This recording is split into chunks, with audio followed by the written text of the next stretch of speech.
Hello बच्चों, let's read this question. The question says that an air bubble of volume 15 centimeter cube is at bottom of lake 40 meter deep, where the temperature is 4 degrees Celsius.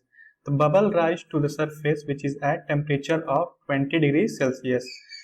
Take the temperature of the bubble air to be the same as that of surrounding water. Just as the bubble reaches the surface, what is it? So इस question में हमें एक air bubble दिया गया है जो surface of water से 40 metre deep है. लेट ये हमारा बबल है जो सरफेस ऑफ वाटर से इसकी डिस्टेंस कितनी है, दैट इज 40 मीटर. एंड इसकी इनिशियल वॉल्यूम हमें कितनी दी गई है, that is 15 centimetre cube.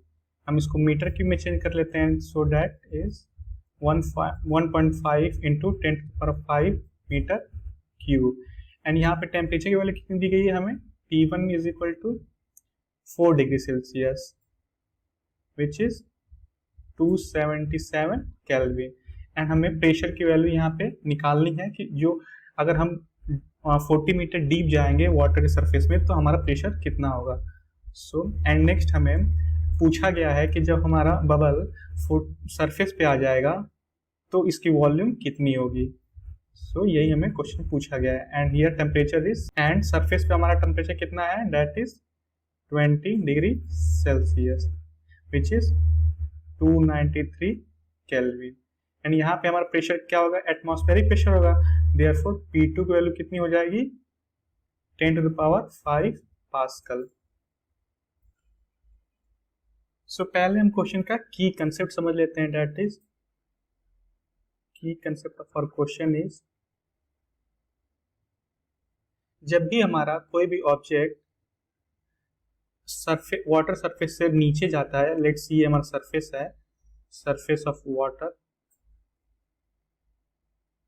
And जब वो नीचे आता है, लेट्स सी हाइट h नीचे आया, ये हमारी हाइट h है.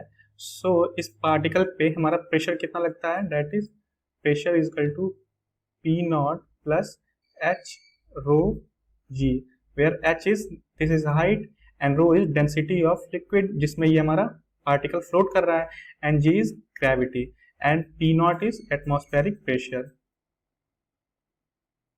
ये हमारा एटमॉस्फेरिक प्रेशर हो गया. एंड एटमॉस्फेरिक प्रेशर की वैल्यू कितनी होती है, दैट इज 10⁵ पास्कल. सो जब हमारा एयर बबल 40 मीटर नीचे है तो इस पे प्रेशर कितना लग रहा होगा, दैट इज यहाँ पे h की वैल्यू हमारी कितनी आ जाएगी, 40 metre, and rho is density of water क्योंकि एयर बबल हमारा वाटर में है, and g is gravity. So इसको हम अपने नेक्स्ट पेज पे सॉल्व कर लेते हैं. सो हमारी P1 की वैल्यू कितनी हो जाएगी, P1 is equal to P0 plus h rho g, and h की वैल्यू कितनी है, 40 metre, and rho is density of water, and g is 10. So P1 is equal to, ये हमारा P0 क्या था, atmospheric pressure, that is 10⁵ pascal into 4 into 10⁵. P1 कितना हो गया, दैट इज 10⁵, कॉमन हो जाएगा हमारा 1 plus 4 is equal to P1 is equal to 5 into 10⁵ pascal. ये हमारे P1 की वैल्यू हो गई. सो यहाँ पे हमारा P1 कितना आ गया, 5 इंटू 10⁵ पास्कल. ये हमारे P1 की वैल्यू हो गई. सो नाउ अब क्वेश्चन सॉल्व करने के लिए हम कंबाइंड गैस का फॉर्मूला लगाएंगे. So that is, combined gas का फॉर्मूला क्या होता है हमारा, that is P1V1 upon T1 is equal to P2.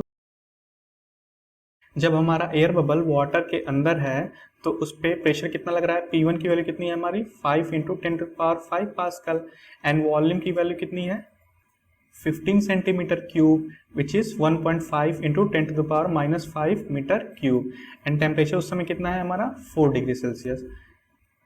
And हमें V2 की वैल्यू पूछी जा रही है जब टेम्परेचर 293 केल्विन हो जा रहा है एंड प्रेशर 10⁵ पास्कल हो जा रहा है. तो हमें V2 निकालना है. सो V2 हमारा कितना हो जाएगा, V2 is equal to P1V1 into T2 upon T1 into P2.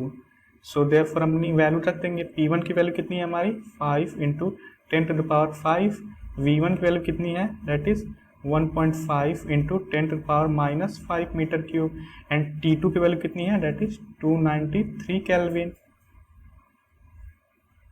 And T1 की वैल्यू कितनी है हमारी 277 केल्विन, एंड P2 की वैल्यू कितनी है, that is atmospheric pressure, that is 10⁵ pascal. So ये हमारा 10⁵ एंड 10⁵ कट जाए, सो इसको हम सिंप्लीफाई करेंगे। सो यहाँ से हमारी V2 की वैल्यू कितनी आ जाएगी, V2 is equal to 7.933 into 10⁻⁻5 metre cube. So इसको हम सेंटीमीटर क्यूब में चेंज कर लेंगे। सो ये हमारा कितना आ जाएगा 79.33 सेंटीमीटर क्यूब। ये हमारी फाइनल V2 की वैल्यू है जो हमें क्वेश्चन में पूछा गया है। So this is our final answer. I hope ये आंसर आपको समझ में आया होगा। All the best.